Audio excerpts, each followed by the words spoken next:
વિદ્યાર્થીઓ, આપણે ફલક કેન્દ્રિત ઘન પર ચર્ચા કરી. અત્યાર સુધીના લેક્ચર્સમાં આપણે સાદા ઘન અને પીસીસી એમાં પેકિંગ ક્ષમતાની ગણતરી કરી હતી. અત્યારે લેશું આપણે ફલક કેન્દ્રિત ઘન. ફલક કેન્દ્રિત ઘનનો મતલબ એવો થયો કે એકમ કોષમાં 8 ખૂણા ઉપર એક એટમ હોય અને ફલકના સેન્ટરમાં, સમજો કે આ એક ફલક છે તો અહીંયા, આ એક ફલક છે તો અહીંયા, એવી રીતે 6 ફલક પર એક એટમ હોય. મિત્રો, અત્યારે આપણે જે ગણતરી કરવાની છે એમાં એક જ ફલક પર એટમ બતાવેલો છે અને એની અંદર આપણે કર્ણનું માપ શોધી અને પેકિંગ ક્ષમતાની ગણતરી કરી શકીએ. તો અહીંયા દર્શાવેલી આકૃતિમાં ખૂણા ઉપર રહેલા 2 એટમ અને ફલકના કેન્દ્રનો એક એટમ, આ 3 થી બનતી આકૃતિમાં આ ગોળાનું કેન્દ્ર A છે, અહીંયા ગોળો મૂકીએ તો કેન્દ્ર B છે, અહીંયા ગોળો હોય તો કેન્દ્ર C છે અને આની ઉપરથી આપણે પાયથાગોરસ પ્રમેયનો યુઝ કરીશું. મિત્રો, અહીંયા જે આ ધરી છે એ ધરીનું અંતર આવશે A, આ ધરીનું અંતર આવશે A.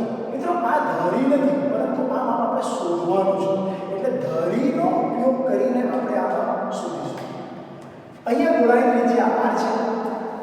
જો ગોળાની ત્રિજ્યા આપણે R લઈએ તો અહીં વિકર્ણમાં કેટલી ત્રિજ્યાઓનો સમાવેશ થાય? યુ કેન સી એક R, બીજો R, ત્રીજો R અને ચોથો R. આનો સીધો મતલબ એવો થયો મિત્રો કે અહીંથી લઈને આ માપ કે જેને આપણે વિકર્ણ બોલીશું, એ વિકર્ણ ઓલરેડી આપણી પાસે તૈયાર છે 4R. હવે ધરીનું અંતર એ છે, આ ધરીનું અંતર.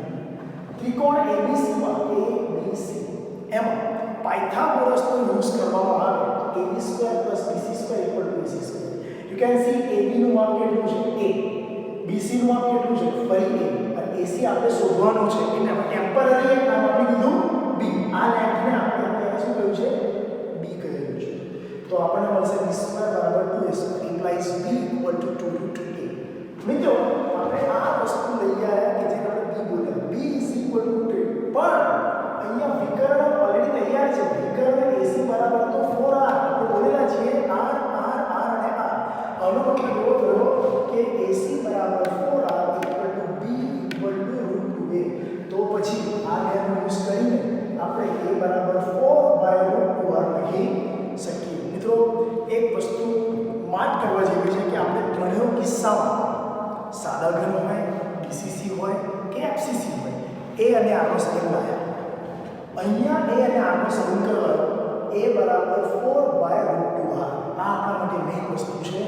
A બરાબર 4/√2R નો મતલબ A બરાબર 2√2R. હવે મેઇન વસ્તુ પર આવી જઈએ આપણે. પેકિંગ ક્ષમતા શું છે? તો પેકિંગ ક્ષમતા = 4 × ગોળાનું કદ / એકમ કોષનું કદ. આમાં આપણે ગોળાનું કદ અને એકમ કોષનું કદ તો દર વખતની જેમ આવી જ જાય છે. 4/√3πr³ એ ગોળાનું કદ કહેવાય.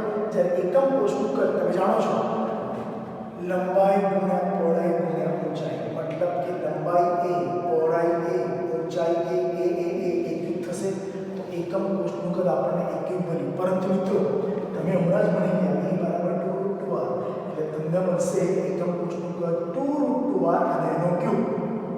તો આ બેનો યુઝ કરી પેકિંગ ક્ષમતા મેળવી શકાય. યાદ હોય તો મિત્રો, સાદા ઘનમાં આપણે પેકિંગ ક્ષમતાની ફોર્મ્યુલામાં અહીંયા 1 લખ્યું હતું, કેમ કે સાદો ઘન હતો, પ્રતિ એકમ કોષ પરમાણુ સંખ્યા 1 હોય. પીસીસી હોય તો આપણે 2 લખ્યું હતું, કેમ કે પ્રતિ એકમ કોષ સંખ્યા 2 હશે. પરંતુ એફસીસી છે એટલા માટે અહીંયા 4 લખવું પડે, કેમ કે 1 + 3 મુજબ અહીંયા 4 આવશે. આટલું થઈ ગયા બાદ ગોળાનું કદ / એકમ કોષનું કદ મૂકી 100% મૂકી પેકિંગ ક્ષમતાની ગણતરી કરી શકીએ. કેમ કે ગોળાનું કદ 4/3πr³ છે, એકમ કોષનું કદ 2√2r³ છે. આ ક્યુબ કેન્સલ થશે.